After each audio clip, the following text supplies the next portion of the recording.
Welcome, everyone, to yet another Ori match today. We've got two more remaining for you tonight. This one between TheSparik and Meldon. And on commentary, this is Flux, and I am joined by Grim as well. Grim, how are you doing? I am just fine. We've had a long day of Ori, many very close, exciting matches, and this match in particular might not be as close as some of the others, but certainly our final match today should be something to be excited for in that regard. Yes, and just because this isn't as big as some of the others doesn't mean it won't be big, and in some sense. Just it'll be fun to watch in any case. Yes. That's right. And I mean, it might end up being close. To go into some more detail so we don't sort of keep talking very vaguely. This match is between TheSparik and Meldon. Out of our Tatsu division. This is, I believe, both of their second matches in the tournament, and more importantly, this is a match in the lower half of the division, the lower bracket, which means that whoever loses will be immediately eliminated from the tournament, which means that it really does matter to win this thing.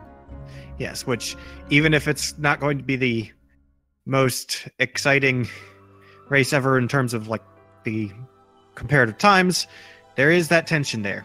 Both runners are KBM players, so there shouldn't be any difference between their inputs. Their PBs are rather different, as you can see. TheSparik has a 32 flat, I believe, and Meldon has a 35-46. Both made the exact same day, so... That's right. I also want to point out that, as you can see from the times, TheSparik is favored to win this, and Meldon appreciates that fact. He did tell us that he doesn't expect this to be a super close race. I want to make it a point, though, and mention that it's not like 35-46 is a bad time. It is slower comparatively because a lot of people are just way too good at this video game. But I think the reason why Meldon's time is not faster is that he spends more of his time with some other categories, and especially with the randomizer for this game, than all skills. So he just hasn't spent as much time with all skills as some other runners. Yes, that is good to be aware of. But as you can also see from the graph and from the average and best race times, the gap is still there, but not necessarily insurmountable. So that's right. I mean, we've seen larger upsets in this tournament already. The other thing to note about TheSparik, though, is that like many of our newer runners, and TheSparik is a newer runner of Ori, like many newer runners, he has improved pretty drastically. I mean, that time of 32 is certainly a lot better than my PB right now. It's a lot better than mine as well. Right. And what that means, that graph, even though we're kind of past it now, but that graph that we always show with the little circles and whatever is based on the averages of everyone's races. And since TheSparik has improved over time, that means that his numbers are basically dragged down by his earlier races. So it's not always necessarily indicative of a player's current skill level. That is definitely also true, but we will just have to see what is happening. It looks like Meldon is getting off to a very slight lead going into Sign, but that could very easily change once the run gets going proper. That's right. The first minute, a little more or so, from the start of the game up to Sign is never really very eventful. It's not that nothing can happen, like we've seen runners take damage and I think maybe even die to that Rhino before, but it's pretty rare. There's not a lot that you can do, which means there's not a lot that you can mess up, but that will not be true for very long. Oh yes, definitely. In fact, as soon as we get Sign active here, you start getting more things that you can mess up, more little jumps that you can mess up, especially because enemies start spawning in. That is correct. We see Meldon taking out these Frankies very, very quickly on KBM. TheSparik also on KBM means they both get the quick shots rather than doing the paced approach that you might see from controller runners. And Meldon is going to continue keeping his brief lead of only just maybe 1 to 2 seconds. Not very much to speak of right now. The next task for our runners is going to be to try to damage the boost down to ideally exactly 1 health, which is always a little bit risky. Looks like Meldon got slightly unlucky with a drop and another drop, so TheSparik's going to sort of reverse that lead. Yes, but again, only by a very small amount. So, yes, as you said, we are going to see these runners trying to damage down to set up for a Ghost Door, getting a little bit of a loose grip on that rock there. I do want to point out, it looks like Meldon is about to get an energy drop. Let's see if he can jump over it. He did, okay. And TheSparik also got an energy drop off of the same slime and also jumped over it. That's right. It's a good point.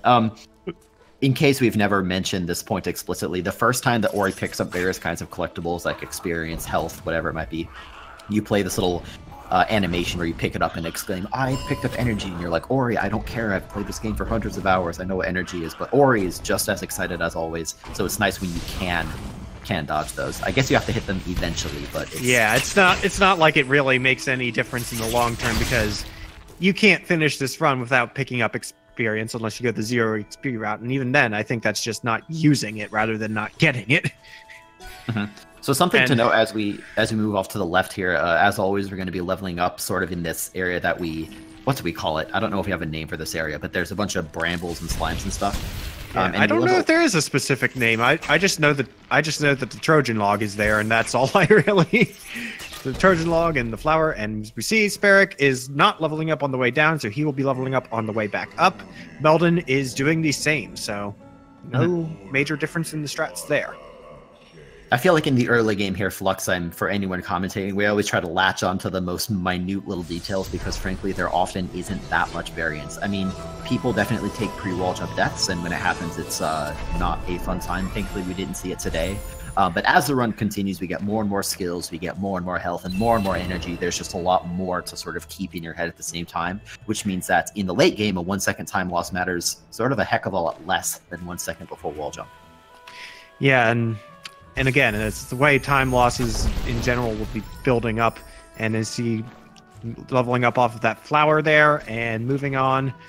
Yes, the way that these time losses build up as the run goes on, 1 second makes a lot less difference later on than it would at the start, to just kind of edge slightly into a more advantageous position. That's right, at least it feels that way. Looks like we had about a 4 second delta at wall jump. We'll see how that fares as we head into Blackroot Burrows. As expected, TheSparik on the left is just a little bit in the lead here overall, with maybe just a hair cleaner movement. Although Meldon is doing just fine for his part, hasn't really made any mistakes yet. Yeah, no major mistakes from either runner. The only thing, as you said, was that weird timing, and as you see, TheSparik is taking that EXP drop, which means he will be going for the genocide route in the Blackroot Burrows. That's something I should ask about. I've seen more and more runners go for this route because although it is more difficult because you have to take out these slimes rather than just sort of contending with the platforming alone, I am seeing more and more runners go for this. Yeah, I've been noticing that as well, and maybe it's just because they're having more practice with doing it and being able to do it properly rather than just having to struggle through while they would have been just learning it. Yes, thank you, Sigma. Sigma's having fun through streaming. I think it's sort of the tale of many tricks in this game. Like, Flux, I know that you're relatively new to Ori, but yes. If you take something like stop canceling, there was a time when stop canceling was considered this super advanced strat, and like nobody would go for it in real attempts because it's way too difficult or something. Pass only. Right, and now it's super common. Even something... Oh god, I'm going to interrupt myself. Meldon died. Thankfully, did have a safety save, but he's going to have to go through this area again. That is a very nicely placed safety save, even with that unfortunate time loss. TLDR of what I was saying is that people get better at the game and adopt strategies that are initially very difficult, but with practice you can learn to do them in real time. Yeah, and that's going to be the case with pretty much any speed game, but this one does seem to have it just as often as any other would. That's right. So TheSparik was already in the lead with that unfortunate death by Meldon. Let's see how many times we can use the word unfortunate today. With that unfortunate death by Meldon, TheSparik is going to increase his lead a little bit. Hasn't had any issues from what I've seen so far, taking out the slimes and getting all the cycles. TheSparik's doing just fine. I noticed that the experience barely make that cycle.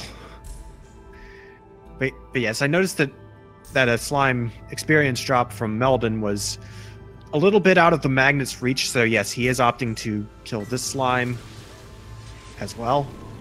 Well, and the other thing is, like, sorry to sort of interrupt you, if you're going for slime genocide, I mean, your experience route matters no matter what you're doing. The slime genocide, it kind of matters more because you have to take out all these slimes in a really precise way. For someone like Meldon, though, like, in my opinion, in Blackroot Burrows, ideally, you just get your experience to within 19 of leveling up, and then you're just golden. But if you don't, I think it's always easier to go out of your way to get a little bit more, as long as you don't level up early. Yes, it is better to get a little bit less than have too much, and you can always just adapt to things as they go. But yes, the experience routing is definitely not rigid. Right. As you can see, Meldon has 11 experience to go, so he is perfectly fine for his Frankie Walk setup. Yep. So SpaRik exited, he took out one more slime. I missed the exact experience count, but I'm sure SpaRik knows what it is. SpaRik did miss a dash glide over the slow zone where that cutscene was supposed to play. It's not going to be a major time loss, certainly not enough for Meldon to really make a meaningful dent in that deficit that he currently has. So SpaRik is going to be coming up on his Frankie Walk first.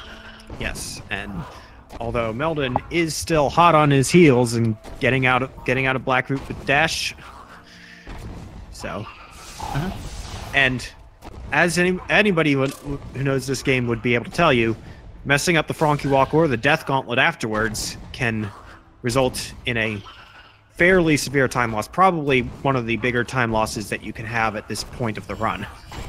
That's right. Well, we'll see how SpaRik can do. There's the Frankie. He kills it. Let's see if he managed his experience correctly. He did, so the door opens. SpaRik has to get through this Death Gauntlet. There is a lot that can kill you in this section, and so with masterful movement, SpaRik is going to avoid all of it.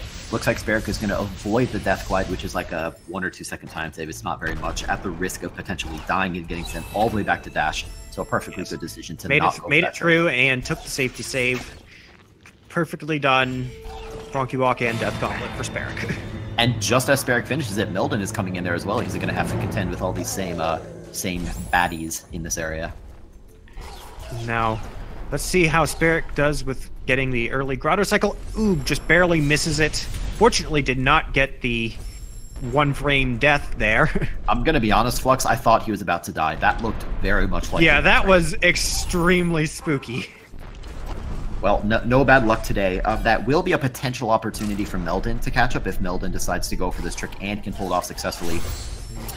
If Meldon can get this... it does not appear he has gotten it so far in the tournament, and it doesn't look like he was going for it either. Oh, but he does get it. GG. If everyone could please spam chat with some PogChamps or something else appropriate. That's not an easy trick. Yeah, I was not expecting for him to be trying to go for it, because it looked like he had a bit of a stop to rest before that. Well, Meldon's got to be pleased about that. As we said, it's pretty unlikely that Meldon's going to be able to win this just based on the discrepancies between their PBs, but that's pretty cool to see Meldon get. Yeah, that is definitely pretty nice, and going for some blind movement to cap it off at the double jump tree. I have to say, I'm never entirely sure when I'm doing the stats tracking on this. Whenever the people do the blind movement, I'm never actually entirely sure when I'm supposed to mark the skill as gotten. Well, whatever that exact time is, we'll leave that one up to other people to decide, because we're just going to keep talking about the race.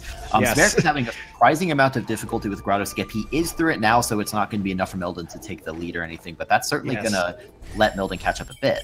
Yes. Oh, of course, if Meldon doesn't have trouble on Grotto Skip as well, because any runner can have trouble on Grotto Skip. It's not a free trick by any means. Now, Meldon has also some issues with it. Almost got it on that attempt. There's sort of two parts of this trick. The more difficult part is getting to wall jump at the right time, and the second part is that you need to double jump to get up there. Unfortunately, Meldon fell all the way down, as you see some mouse movements to indicate his frustration. Is certainly having a hard time. Now he's... And there we go. Yeah. Whew. I am sorry, Meldon, if I cursed that a bit for you there. Well, anyway, we are through. SpaRik just picked up his Water Vein.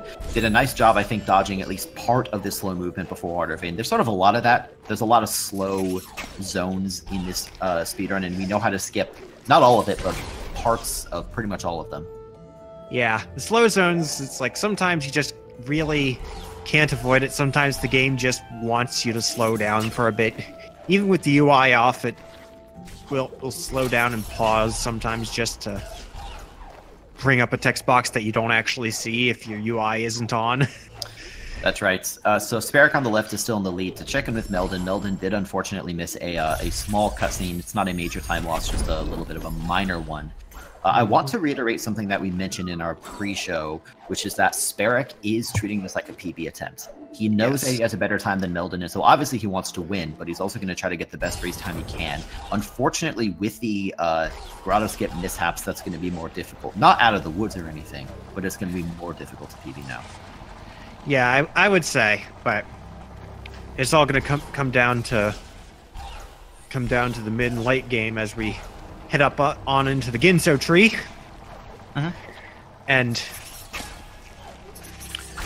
But yes, as you said, it's going to be more difficult for him to BB, but he would still be keeping in that mindset because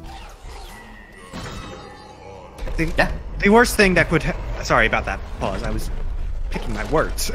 It's okay. The worst thing that could happen in terms of him finishing the race is letting things get to him and slowing him down even further. So even if he's not on as easy pace to PB anymore, he is not going to let up.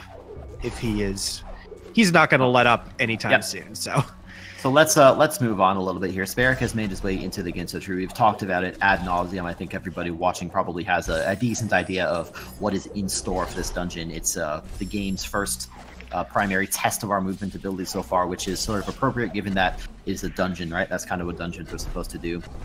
So we'll kind of see what that delta is getting into this area. SpaRik is all the way through to the puzzle room, and he'll be starting his mini-boss shortly, whereas Meldon just entered the door. I have to say, Meldon is not that far behind. This is not an insurmountable deficit. Oh yeah, no, definitely not insurmountable. And again, as I said, things can happen really quickly and lose a lot of time for it, especially once you get into the later parts of the game. That's right. So let's pay attention on the left to SpaRik's mini-boss. SpaRik is going to be going for a 5 cycle. I think this thing has 40 health total. I might be wrong about that, so sorry if I am. But assuming it has 40 health, that's 4 10 cycle shots or 5 8 cycle shots. Getting bad spawn location. Yeah, this is tricky. There is RNG in this fight, but it is a manageable RNG. And if you're just watching and you don't run this game, it will not be apparent how much the runners are actually doing. That sucks. That is an unfortunate death and gives Meldon a little bit of a chance to catch up to SpaRik. Delta was 43 seconds at entering Ginso, and having to repeat this fight is going to narrow that just a little bit going up to Bash. Right.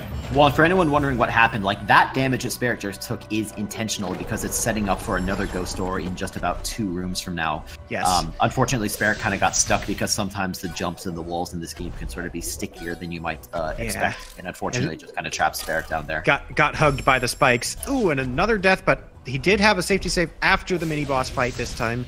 Again, it's part of setting up his health to get to exactly 3 health.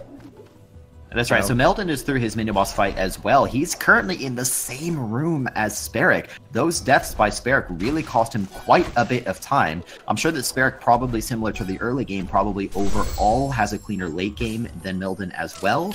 But this is maybe going to be a little bit closer than we thought. Yeah, and also not the cleanest ghost door ever. I mean, credit as well, as much as SpaRik is having issues, Meldon is not having issues. He's playing very, very cleanly, and that's very yes, and this delta is only seconds apart at Bash compared to that 43-second delta getting into the Ginso tree. So this gap has narrowed considerably, and we have a much closer race. That's right. One nice thing here is that since both of our runners are playing on keyboard and mouse, they both have access to an easier method to get their key dupe. Yep, SpaRik is going to make his save on the top platform. We'll see whether Meldon decides to make his save on the... okay, barely saved that shot. We'll see if he decides to make his save on the first platform or the second platform. Pay attention to the left screen, though, right now. SpaRik is going to try to die in a particular spot. Perfectly well done, making it look easy. Meldon's going to be trying to do exactly the same thing. He took his save on the first platform instead of the second platform, though, so we'll lose a little tiny bit of time, but overall, not a huge difference.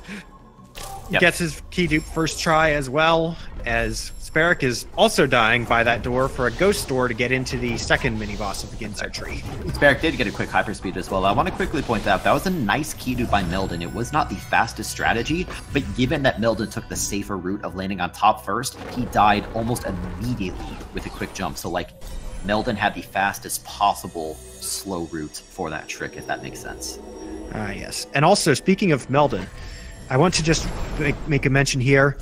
He is, I believe, he got a gold split on his on Bash, and is now as a Bash is about 38 seconds ahead of his PB. It's pretty great to see, and hopefully we won't curse anything. Let's direct attention left one more time, though. I think throughout the course of this race, we'll have a lot of that sort of directing back and forth. TheSparik is currently in the midst of his blind movement. Uh-oh.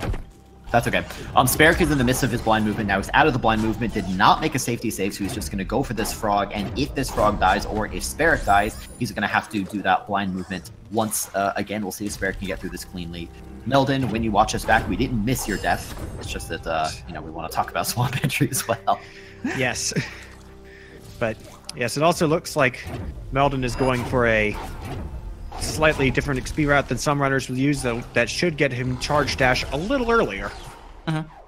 It is nice, and if you see runners going for, you know, slightly unusual strats, there's only one of two possible answers. Either it's safer or it's faster, or maybe it's just easier, I guess.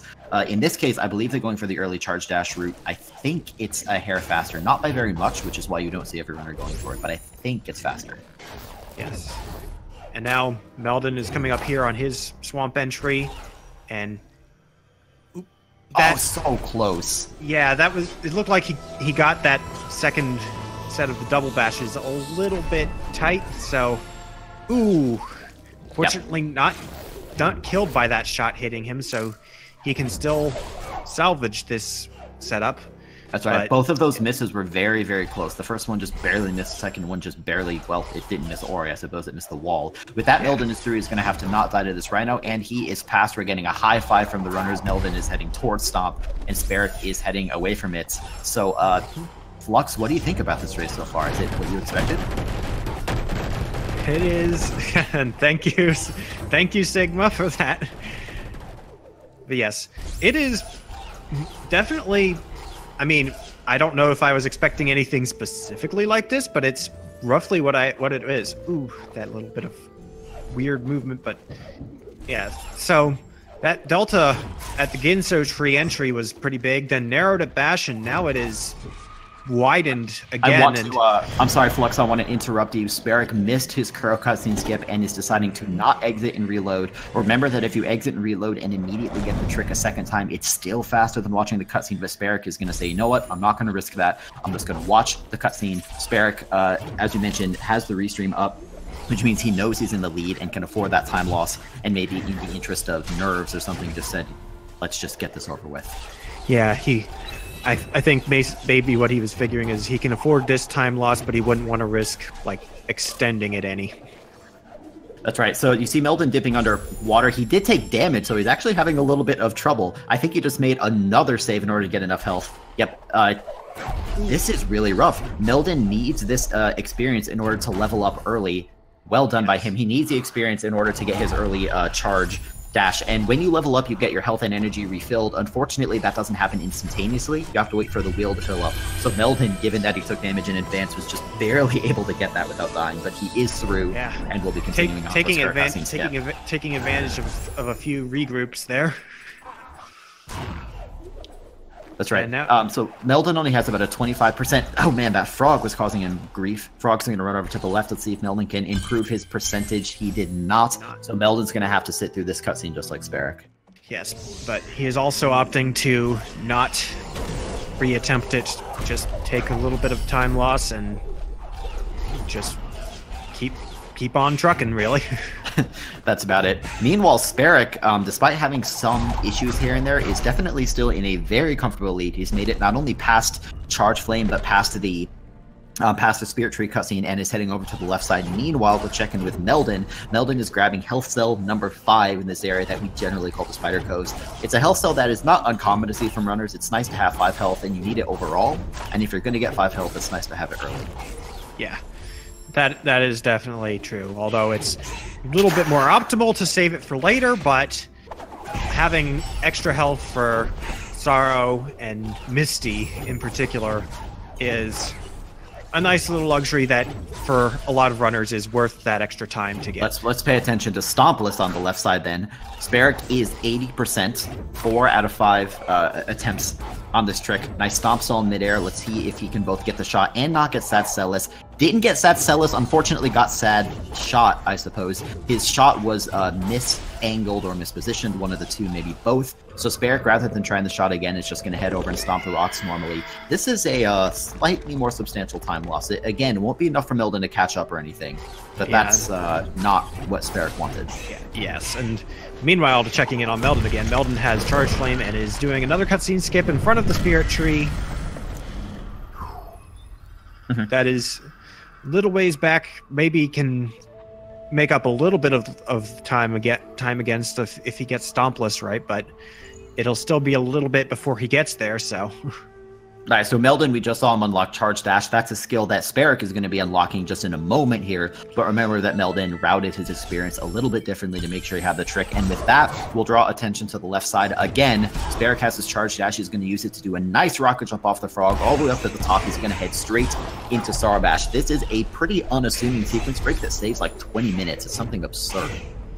Yeah, absurd is pretty much the right word for this trick.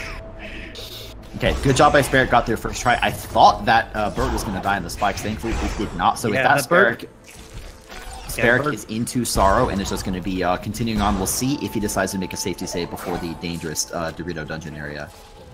Yes, and having to do another rocket jump off of that frog because the first shot didn't quite follow him up, but fortunately, he manages to get that again, and Meldon gets fast Stompless first try, I believe. Yep, nice execution there by Meldon. That'll be a nice chunk of time saved back. I want to be so focused on Sorrow Pass that I barely caught that. So I want to be clear to viewers who may be less familiar with this game. I don't want to set expectations too high and give false hope. It is very unlikely that Meldon is going to come back and win this, given that he has a significantly slower PB and is already pretty far behind TheSparik, but it's still very nice for him to pull off that trick. We'll see if Meldon can get as fast and clean a Sorrow Bash as TheSparik was able to just a moment ago. Yes, that would be very nice. Taking that little safety save up there by the energy just to kind of like get everything set up. We'll be using a single bird double bash method and takes a bit of damage on the spikes. So close. Kills the bird and doesn't bash off of it, and just very sad. Of note here is that Meldon has 5 health as opposed to TheSparik's 4, which means that Meldon is able to survive one shot. Now he's through this time. All of these spikes are insta-kill to TheSparik, but they are not insta-kill to Meldon, although obviously he's going to just try to not hit them anyway. Did unfortunately kill his bird, although as a strange silver lining, it means that Meldon is going to have 1 spare energy. Never mind, he just did a different rocket jump, so Meldon's energy is exactly the same. Yeah. Ooh, accidentally gets hit by the first frog shot, so he's also going to have to take another rocket jump and lure. And that one's a little too low, so now he has to get a little bit of extra energy to do another rocket jump. Very surprised that that shot was low, maybe just the timing being just a hair off. When that frog shoots, the height of his projectile is based on Or's current position, which means that as the frog is sort of preparing to shoot, you need to get yourself high enough such that when the shot launches, it gains enough height. So Meldon must have just been very slightly off in his position, touched the chips. That's going to hurt. That is a very painful death. Had not taken a safety save since before Sorrow Bash, so has to go through that again. Fortunately gets through it, no problem. But that is a lot of time loss that he could not afford. Well, and the other reason why that one's kind of painful is I bet Meldon would probably ordinarily take a safety save, but probably wasn't able to, given that he had to burn additional energy for the rocket jumps. Or maybe he's going to say, you know what, screw it, I'm not going to let this trick scare me, and I'm just going to continue up to the top. Yeah. Taking a safety save this time, though.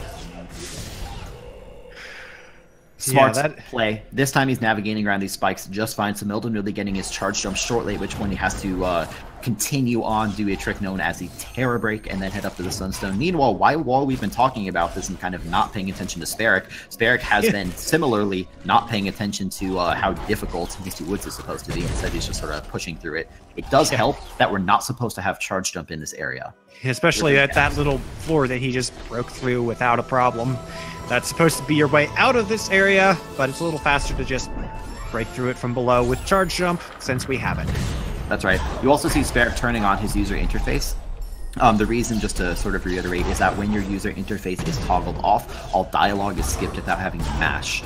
But there's no dialogue in this area, at least for a while. TheSparik did accidentally kill his frog, which I think burned in energy. Yep, he's down to 4 as opposed to 5, and he's going to have to waste some time kind of running up normally. Also knocked off that frog.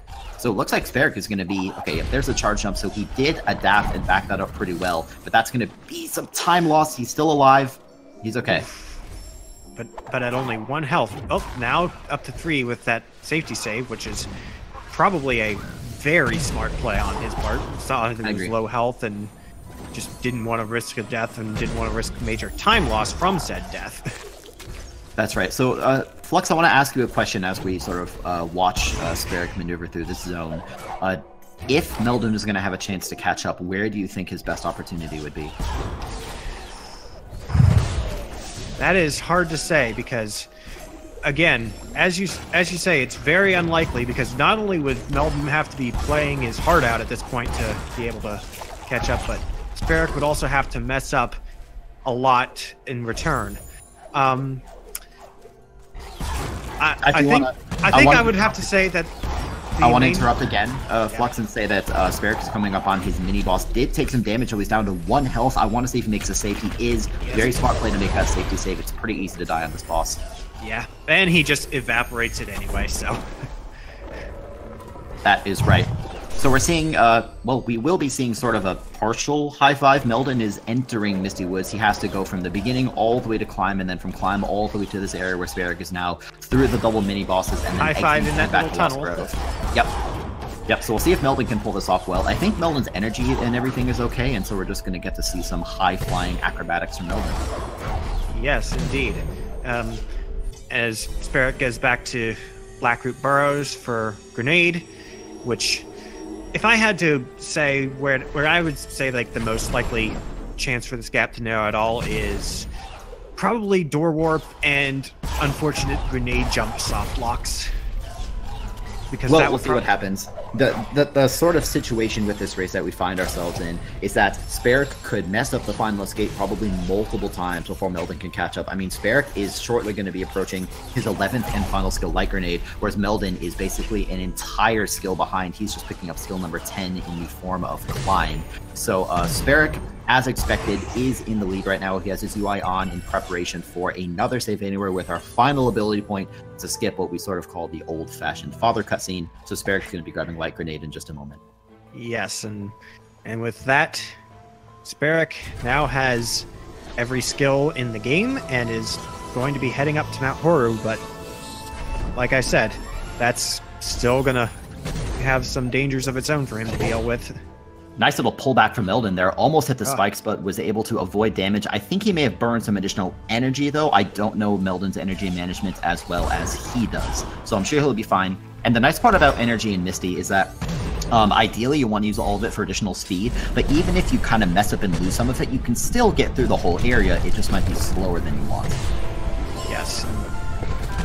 Meanwhile, TheSparik taking his 5th health cell, coming in out of Blackroot Burrows and heading up to Horu Fields through the Thornfelt Swamp teleporter, which he opened just earlier in the run before heading in again. So, see, right. that little detour does come back into.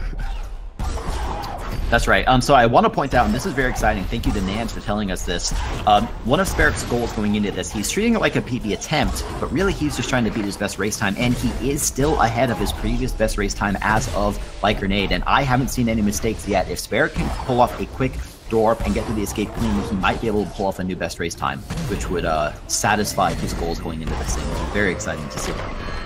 Yes, that would be definitely a very... Oh, wow, that is his best race time for Enter Horu is over like about a minute and a half ahead of. He's about a minute and a half ahead of that time. That's right. So that is.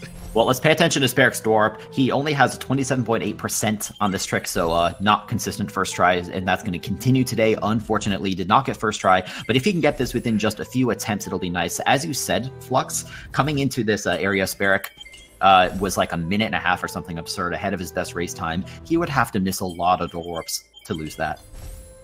Yeah, a lot of door warps and just spaghetti on the final Unfortunately, escape. We are still seeing some of those mistakes. I mean, this is maybe the easiest trick in the entire run to get infinited on. It's just a one-frame trick, and if you mistime it, you have no choice but to just exit and reload. There, SpaRik is through. Took, I'm sure, many more attempts than he was hoping for, but I think he can still beat his best race time. Yeah, we will have to see. That was 7th try, according to our lovely friends in the truck. So SpaRik's best race time is a 35.06. He's currently sitting at you can see, starting his escape at roughly 32.5 minutes. If SpaRik can close this out cleanly without any deaths and without any soft locks, I'm holding my words here, I think SpaRik will do just fine. I really hope he can pull this off. So draw all attention to the left. Throw in your PogChamps, throw in your take NRGs or RNGs or whatever it is. Anything you can give SpaRik to help him out here, go ahead and do that right now. That would be quite exciting to see this. This five health swim is going to be. He is close through. He is through, though. That's especially impressive on KBM, since KBM is slightly disadvantaged compared to Control on swimming. But SpaRik is through. Going to line up on the wall.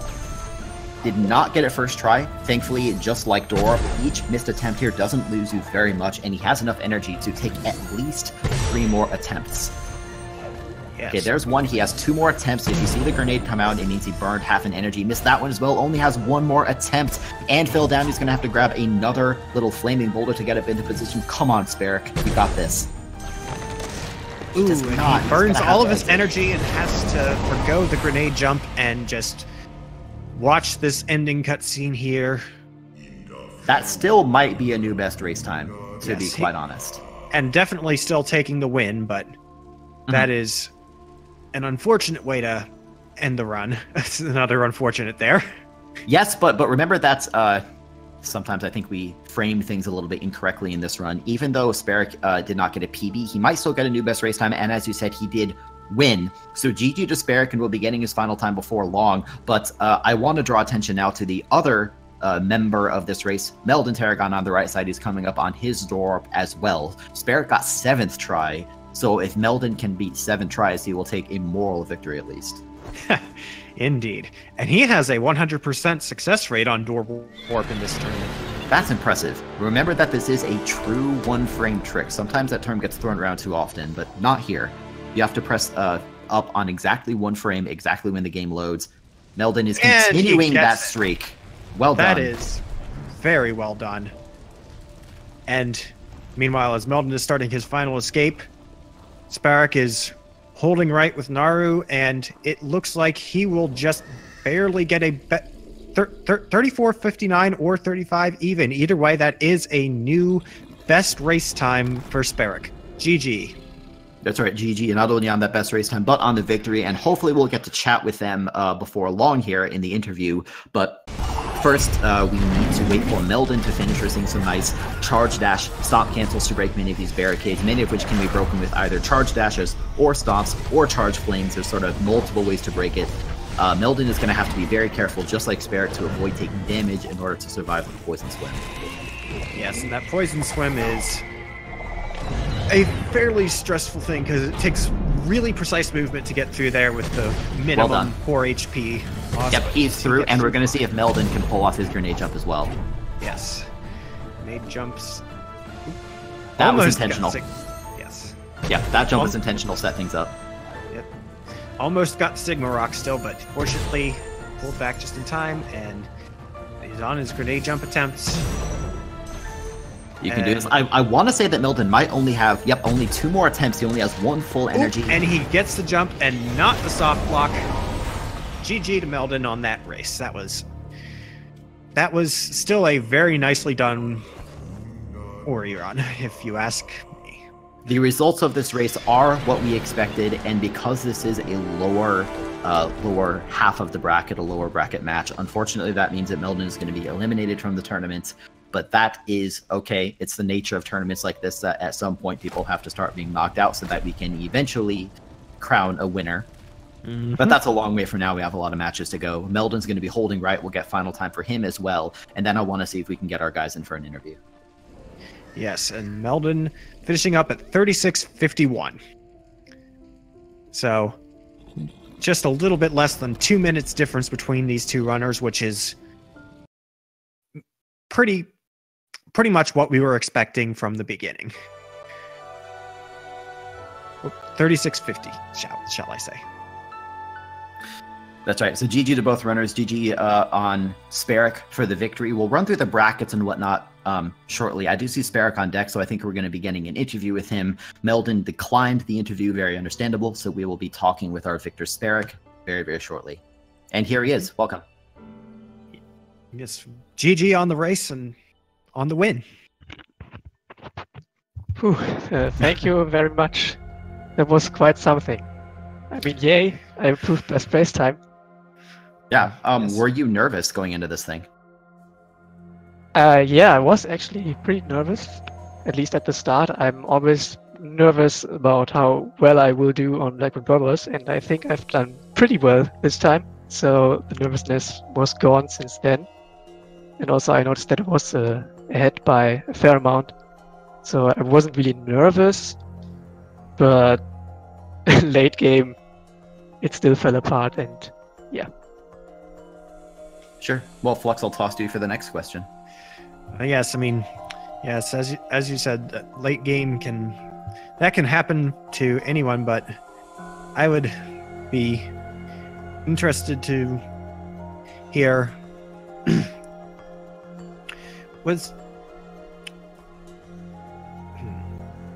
Sorry, I have some questions if you're struggling to think of some. Yeah, sorry, I'm always bad at doing this. That's okay. It can be tough to think of questions. I definitely struggle with it. So a question for you, TheSparik. You mentioned before the race that if you were not on PB pace, you were going to play with a bit of safety. Do you think that you did that in this race? Yeah, in Misty, I played a lot safer than I would normally do on PB attempts. Because, yeah, I noticed some very nice safety saves, not only for the saves themselves, but for the regroup as well. Exactly. I needed to have enough HP to not die, and I really didn't want to get sent back to Sunstone.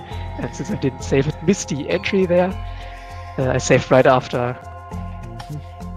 Yeah, that was very well played on your part.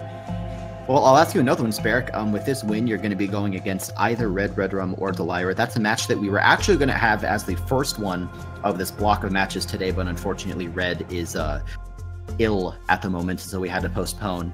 But how are you feeling about facing either of those two? Well, I am pretty scared of Delilah if he is my opponent, because at this moment I actually have a better PB than him, but only by some 21 seconds, I think. And throughout this tournament, he's shown a better consistency than me. I mean, this was my best race time so far, so oh dear. Probably gonna be a tough one. It's definitely gonna be interesting. Sure. Yes. Well, I have one more question, Flux, unless you have any. No, go ahead. Okay. So I have one more question. Regardless of who you face, TheSparik, and regardless of the outcome of your next match, what is your overall goal with Ori and the Blind Forest, both with the all skills category and potentially randomizer or other categories? Considering all skills, I think most people agree that I'm going to stop after the tournament, because I've been grinding that stuff for pretty long now. I'm thinking of switching the category. I've looked into Rio a little bit, and probably Steel Shed's world record there. Yeah, We'll have to wait and see. And yeah, I'd also like to get into randomizer, but I've not really considered it yet, so probably need some introduction to that pretty soon. But well, dude, I'll tell you from experience that if you're like swapping back and forth frequently between randomizer and actual speedruns, you can start to mess yourself up. Like in randomizer, you don't get, skill like animations and you pick them up, whatever. that's a whole separate topic we'll talk about at some other time. Yeah. GG kind of- victory, though. Yeah, thanks. Yeah, and thanks for interviewing with us. To run through the bracket just one more time, as you can see, Meldon has been eliminated from the tournament with the loss to TheSparik, and TheSparik is going to advance. He will face the winner of Red Redrum and Delire, which hopefully we will be able to get rescheduled as soon as Red is feeling better. Always sucks to get sick in a situation like this, but such is life. We have one more match remaining, though. We've had a block of 8 Ori matches, and we have one more. Coming up next is going to be Vooligan versus Shed. This might be one of the most highly anticipated, potentially closest races of the entire tournament, and I am super thrilled to see what we're going to get out of it. Oh, yes. You do not want to miss this race coming up after this, so stay tuned, and there will be one more very exciting Ori race for you all in just about 15 minutes. Bye, everyone. But don't actually go anywhere. Stay here. Bye-bye.